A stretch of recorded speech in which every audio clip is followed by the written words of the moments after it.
we have an incredibly talented people in many of our tribal communities, and we need to create those conditions that celebrate them and that allow them the opportunity to exercise their gifts. Welcome to Talk Tuesday, a webinar series where we explore what it takes to kickstart new projects, launch new products, and create the right conditions for team success. I'm Eric Gorman, founder of Wiley, an agency that helps teams innovate faster with less risk through our sprint workshops and training. We help teams get aligned, eliminate unproductive meetings, and make rapid progress using our interactive, repeatable sprint workshops. Skill up with our training at wearewiley.com. And now to our guest. It's now my great pleasure to introduce my special guest, Dr. Rich Luarkie, CEO of Emerging Equity Solutions Group, co-founder of the Braindance Insitute, and former governor for the Pueblo of Laguna in New Mexico. Welcome, Rich. Thank you, Eric. Good to see you. It's a pleasure to have you. You and I met November of last year, so not that long ago, 2023.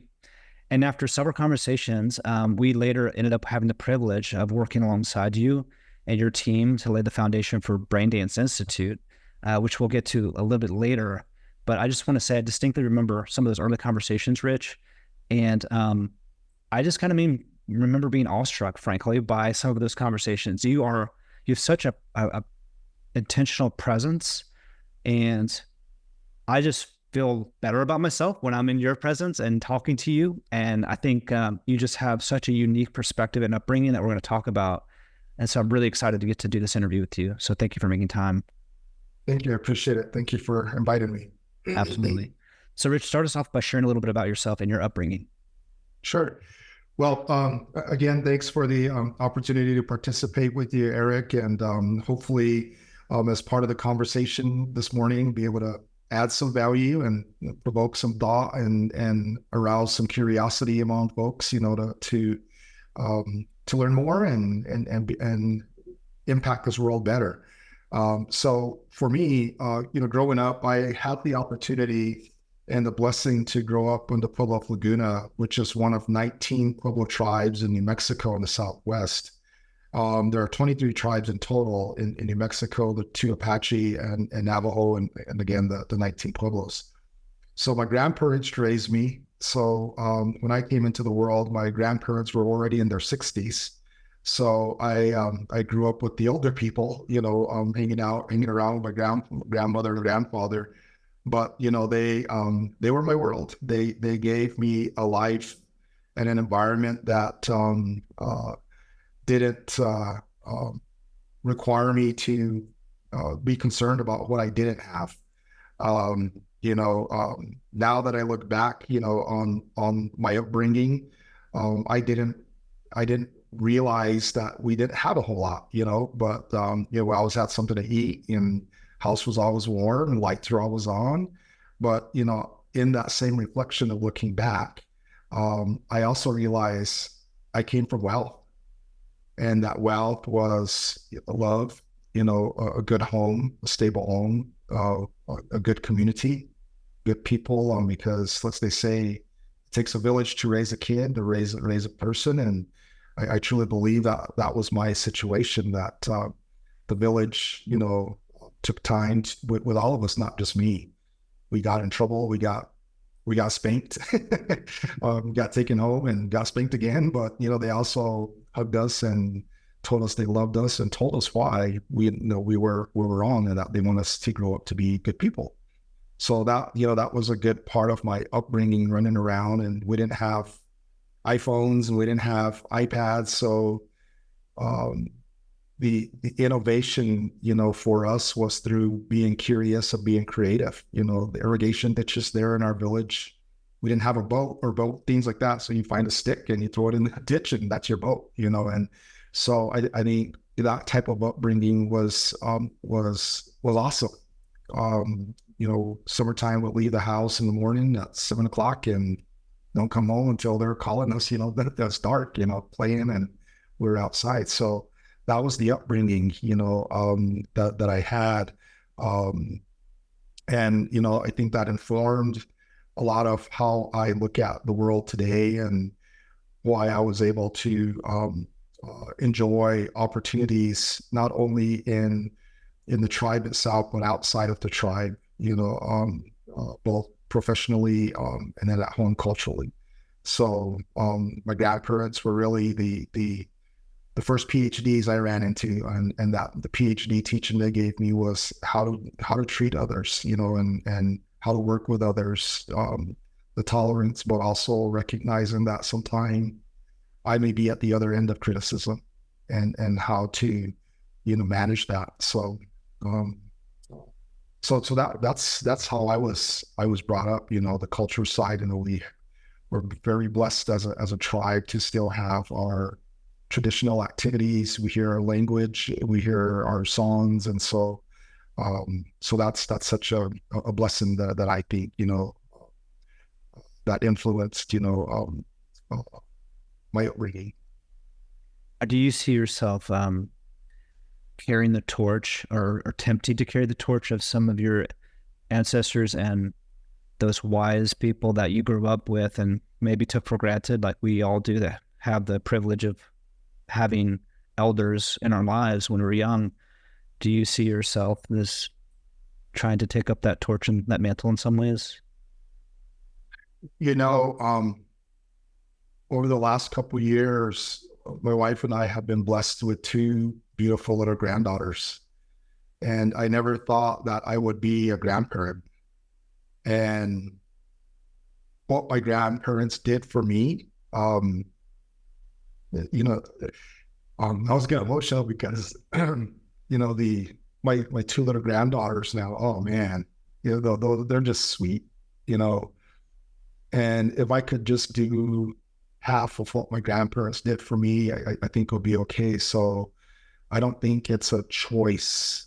It's not a luxury to decide whether or not I have to pick up that torch. I have to do it to teach the granddaughters and the younger ones, and even our kids, the responsibility of being a good person,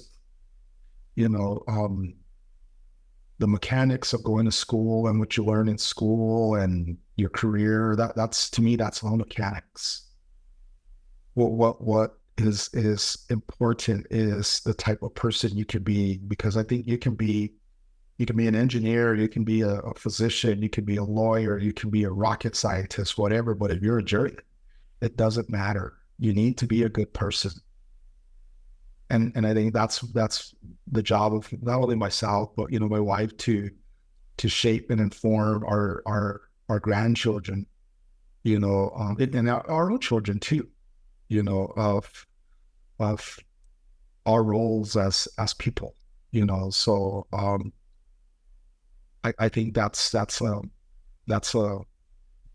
a huge responsibility. But like I said, it's one that I don't have the luxury or option of choosing whether I take the responsibility or not. I have to do it. Mm-hmm. That's beautifully put. You spent some time early in your career, I guess it was over 8 years, as president and CEO of Digital Migration Incorporated. We've not talked much about that part of your life and your professional experience. What was that like? What was your role, and what did you take away from that experience? Yeah, I'm blessed to come from a tribe that's been pretty entrepreneurial over the years. Federal contracting, our tribal leaders during the time when I was still in middle school and high school, they entered into one of the early entrants into federal contracting and manufacturing and those kind of things. As I got into college, getting exposed to business and economics and entrepreneurship. So I've always had this desire to build a company and to be a player in the private sector.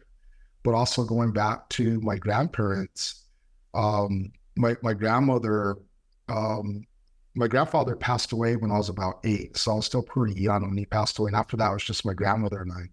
But his teachings and her teachings combined, my grandmother always reminded that one of these days, you're gonna find that person that you want to spend your life with. And when you do that, you're no longer number one. She becomes the priority. Your job is to be a good provider and supporter of her, even if she makes more money than you. Your job is to provide. So you need to go to college, you need to get an education, you need to get a good career, whatever the case may be. And getting an education, getting a good career wasn't to make the driver wasn't to make money or to have 2 cars or a big house or whatever. It was to be a good provider, a great provider. So that influenced that. Okay, how do I do that? So of course I pursued my education and had the blessing to do that. But I thought that being able to create a company and provide that way was one of the ways that would inspire me to get out of bed every morning, to be excited to do it. And so that's how I got to digital migration. And it was really um, um, creating a company also that was not just a transaction company, but the name digital migration in our cultural teachings, they tell us about the creation of the earth, the universe, the people, all those kind of things. But that the people, our people emerged from the earth, and there was a migration that was directed by our creator to eventually come to this place where we call our homelands right now. But I also see this as not only a physical migration, it's a intellectual and a migration and journey of genius. And where we're at today with the digital world and technology, it's also a digital migration. So that's where the name came from. And that there'll be a combination and a balance of technology and humanity to advance and prolong and improve our lives. So that's again where the name came from. But at the end of the day, this company provided services to the federal government in the IT space. But also coming back to me, it was a great lesson in entrepreneurship, in having a stomach of steel, because creating a business on your own, entrepreneurship, is hard. It's hard. We tend to romanticize it and say, start a business, be an entrepreneur. It's hard. And so the creation of this company gave me the, what would you say?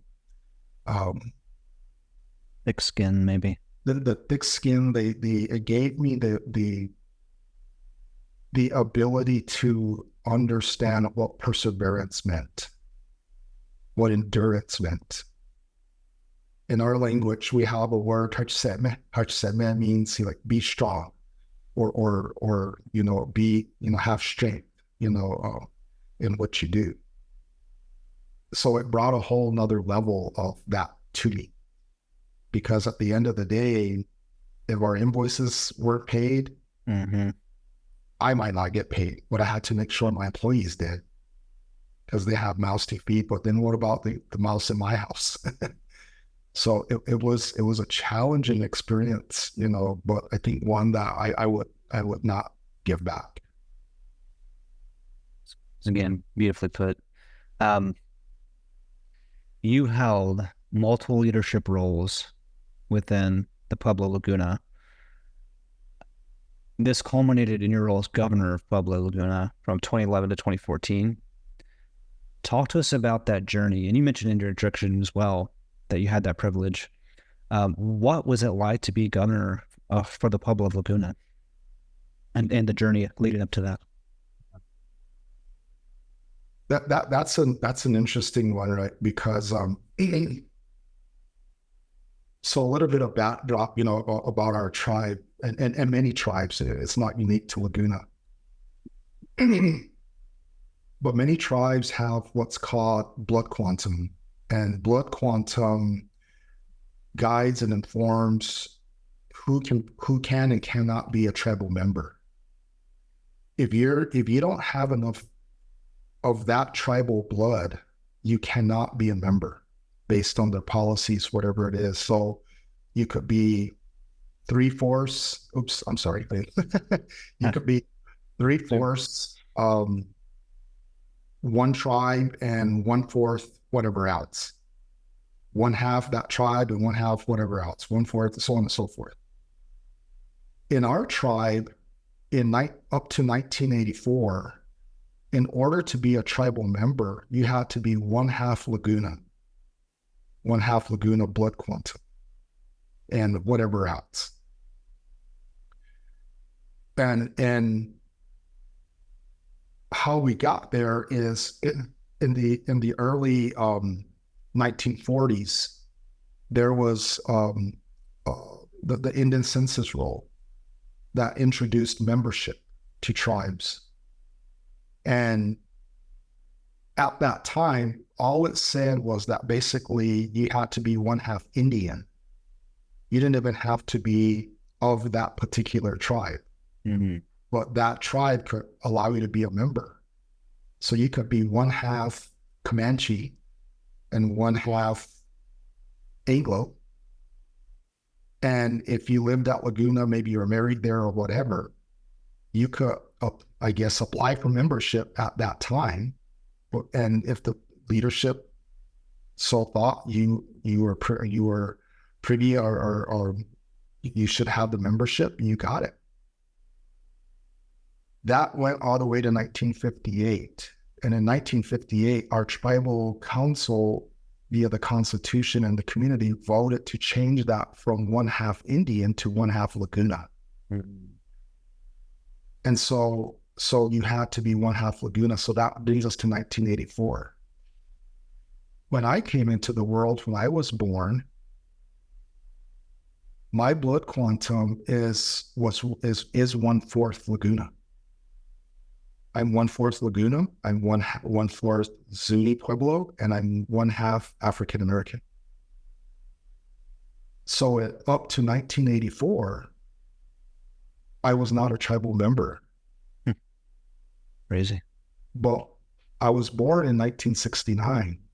So since day one, when I was born in 1969, all I've known is Laguna. That's all I know. I don't know my African American side because to this day, I don't know my father, my biological father. But again, like I said earlier, my grandparents gave me a good enough life that doesn't bother me because of my heart and my mind and my spirit. I'm Laguna. But again, up to 1984, I was not a member. Mm-hmm. I did not belong. 1984 was another constitutional change. That constitutional change, one of the changes was they reduced the blood quantum from one half down to 1/4. Mm-hmm. So now I was eligible to become a tribal member. So my grandmother did all the proper paperwork and I became a tribal member. Leapfrog to 2011 and I became governor. Without that constitutional change in 1984, I would have never been governor. Crazy. I would have no rights. Yeah, that's wild. And why I think it's really important to share that progress is core values, principles drove some of those changes. Core values and principles in some instances were ignored and drove some of those changes. The 1958 constitutional amendment that changed it to one half Laguna from one half Indian was primarily driven because our tribe at the time entered into uranium mining, and we began to see the royalties from that come into the tribe. Mm-hmm. So the idea is now shrink the membership so I get more in my wallet. And that is a decision that was not driven by core values. 1984, our people it was diminishing because people were no longer able to meet the blood quantum. So membership was declining. So they had to find a way to bring it back up. That's why they reduced the blood quantum. So it was a necessity, not necessarily core value.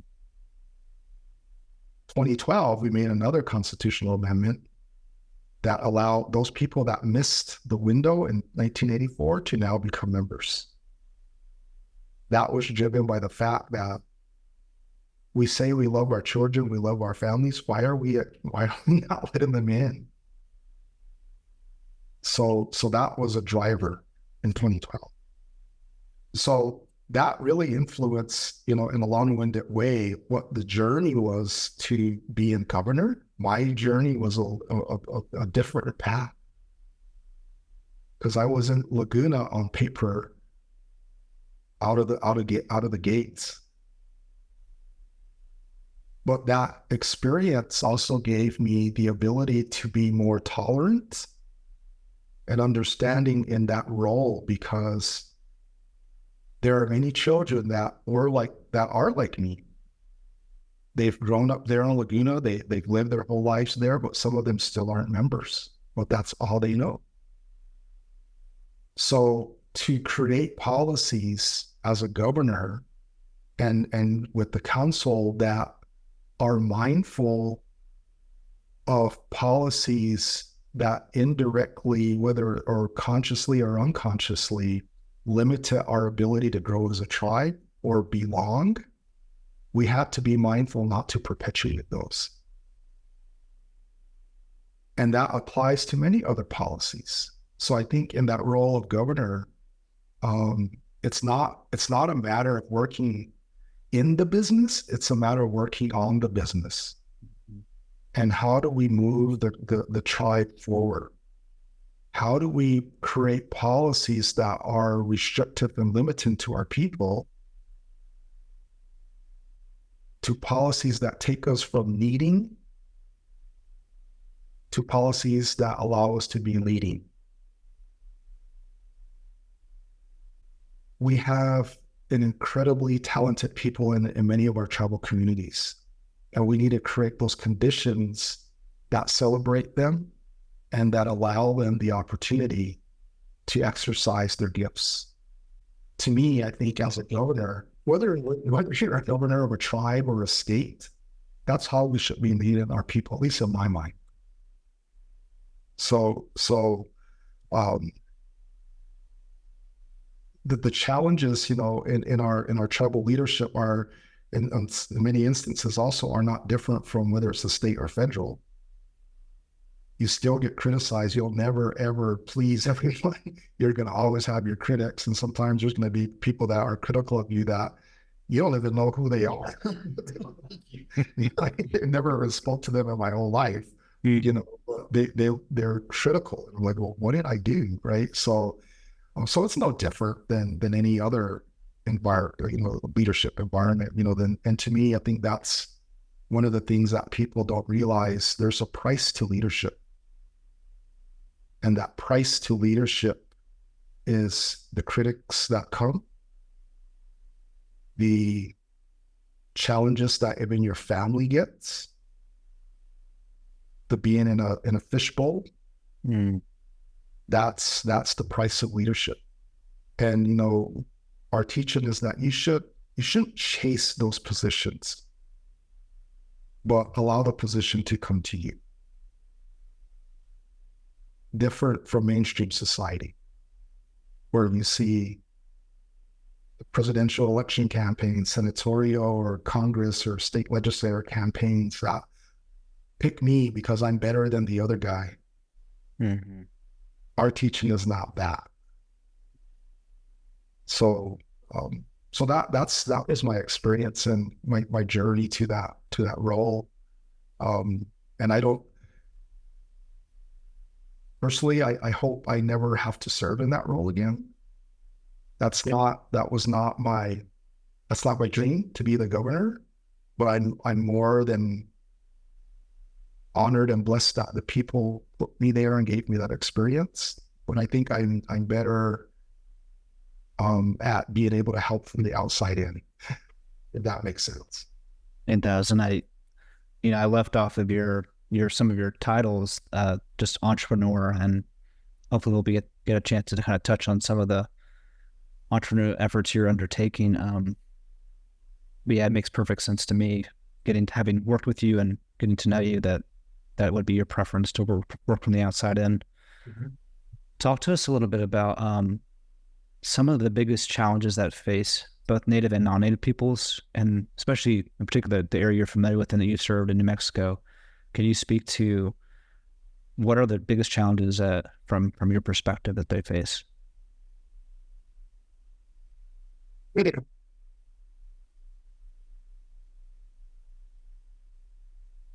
I think in this day and age of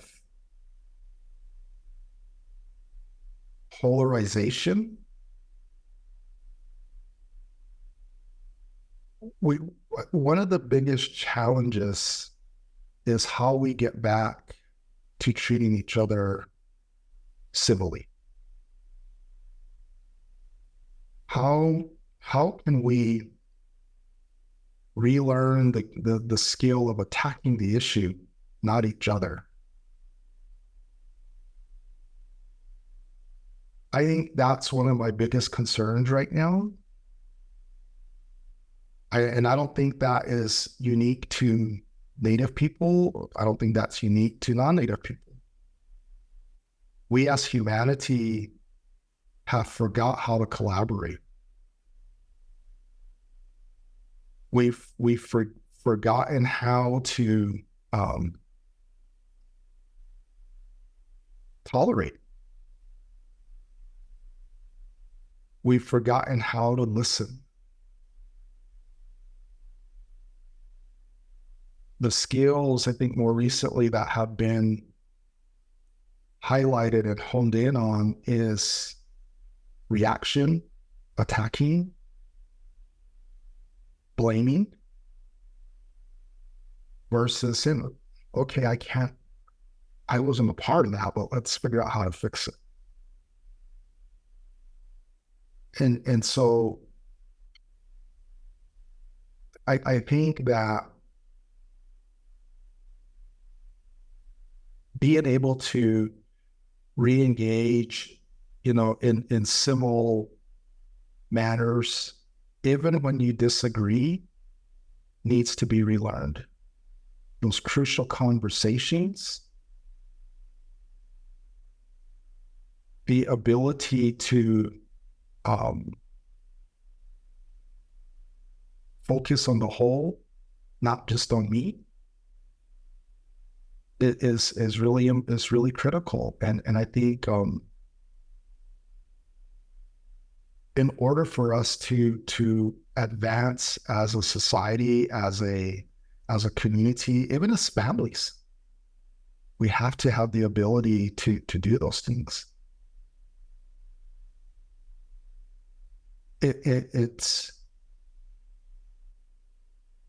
It requires, again, those things that you're not going to find in a textbook, right? The ability to be patient with each other, to hear out each other, to truly listen, not already contemplating in your brain how you're going to respond based on what you're being told, but truly listening, being present and listening. Being able to respect the different view of someone else. The ability to go grab a beer with or a glass of wine or a dinner or whatever with the person you just disagreed with after you had your disagreement. Still be able to shake hands. Those are all things that are so easy that it's hard.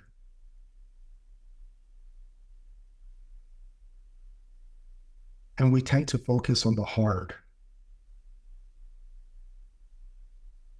I think if we can change that model, things are going to be a lot better. So I think, those are the challenges I see in our both Native and non-Native communities, and taking the time to educate each other, help each other, teach each other,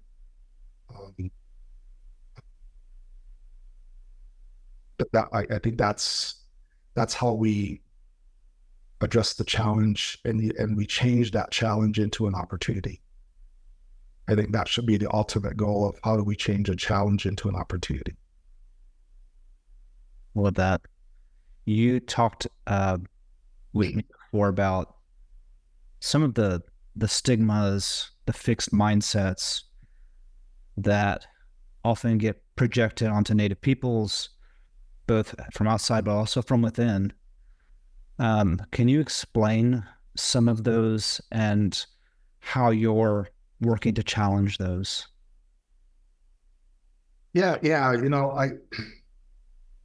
When I get the opportunity to talk to young people, or just in general, but in particular, using the example of some of our young people at home, I, I I tell them about Chaco Canyon. In Chaco Canyon in the Southwest region, for those that may not be familiar with it, is an ancient historical site that where our people settled, 1100 AD, or way back when, 800 AD, and so it's a very significant place for us.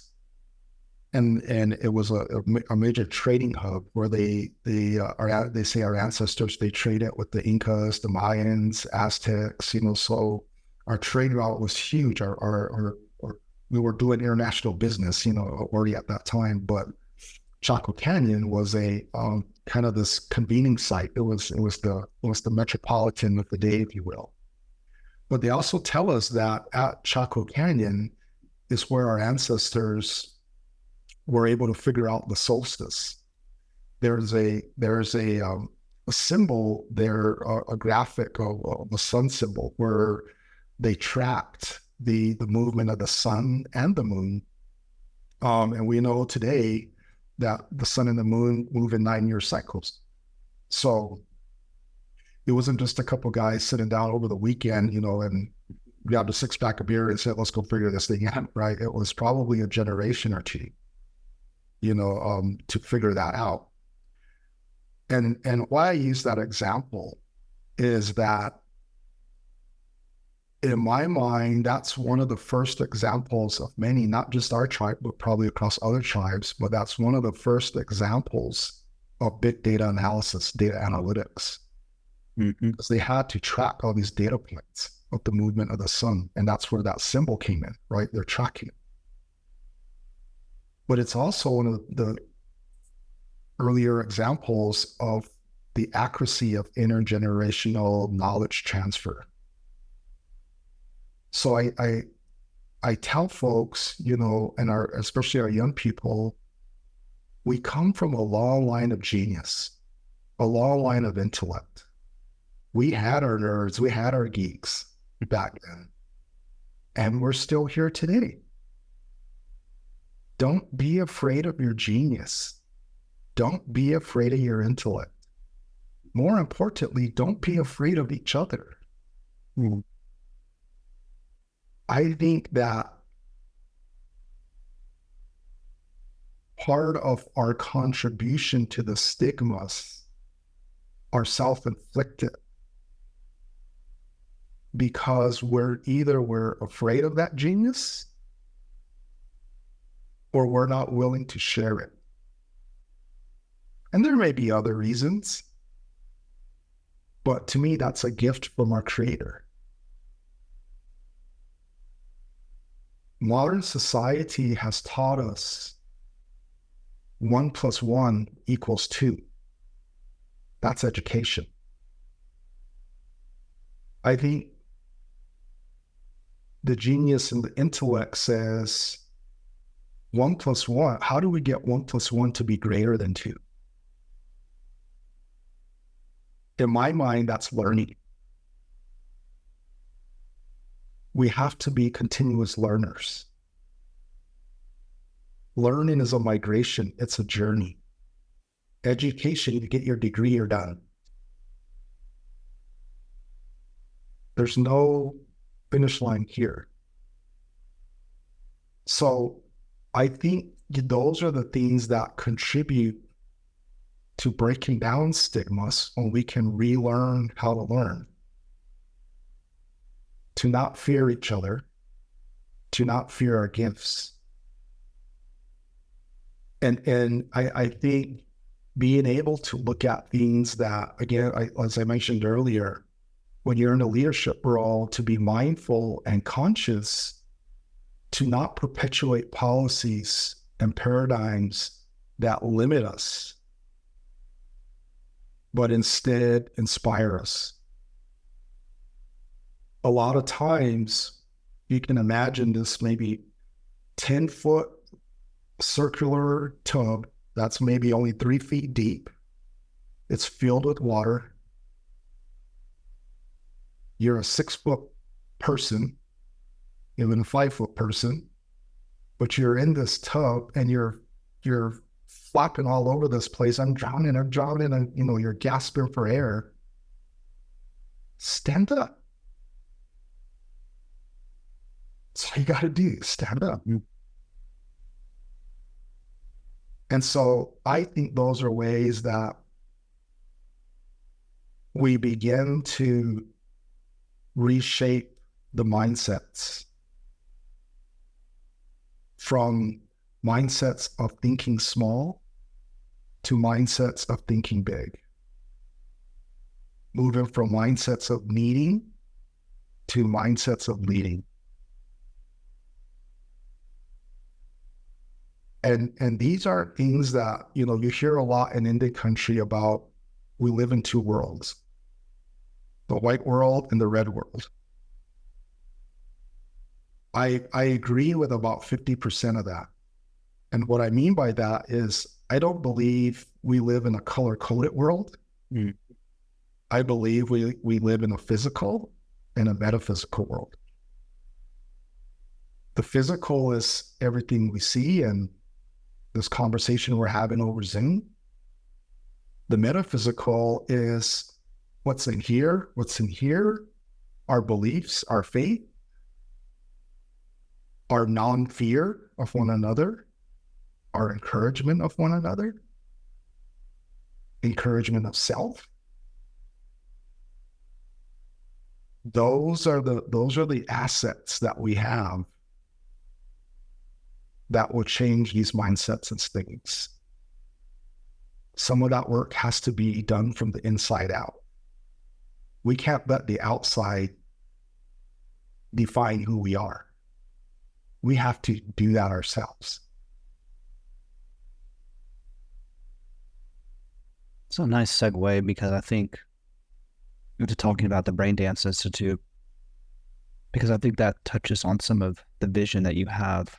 So let's dive there. That's kind of our concluding question.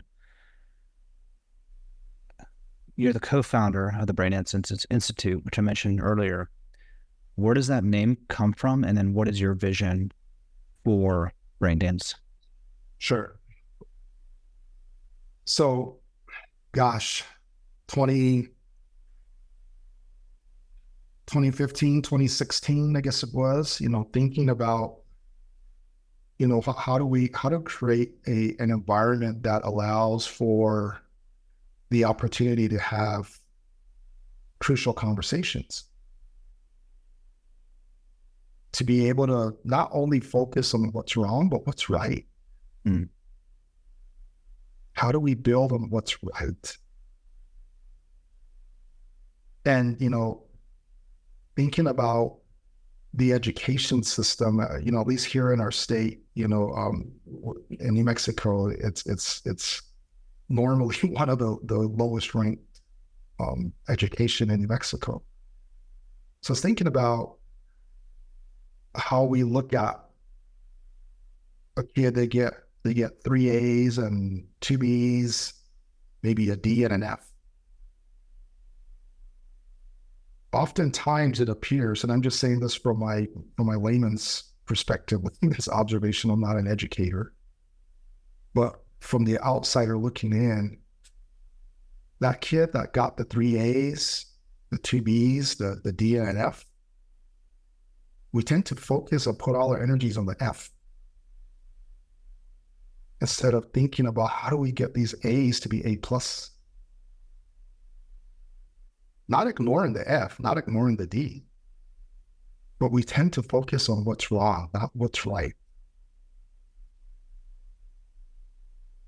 And then during the last administration with former President Trump, there was a lot of, and this is just my opinion, that there was a lot of again, the polarization, divisiveness that came out of that. So the thought was, again, okay, how do we create a platform again to have civil conversation? Again, nothing wrong with having different views, but how do we create this environment? So we know that brainstorming is our typical path, and let's go do a brainstorm, and it's this plethora of ideas, right? That will hopefully get you to a solution. But when I think about that, and I take off the B, and a brainstorm, it just becomes a rainstorm. We know that these flash floods, rainstorms, or flash floods that are created by rainstorms sometimes are very detrimental. They can create things as serious as death if somebody gets caught in a ravine in a flash flood. If you're a farmer, they can come and blow out your gardens and your plants, knock them over. And when the rain comes hard and fast like that, it only stays for a short while, and it only stays on top of the ground because it's running so fast, it doesn't have time to soak in.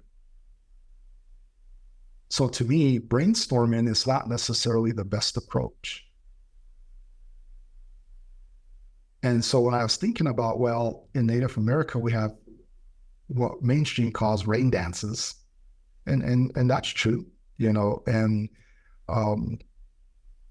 so I thought about that in the sense that whether it's a rain dance or any dance, it's very intentional, it's purposeful. You draw upon the deities of, the rain, the snow, the moisture to come, but you also ask that the gentle rain, the gentle snow come.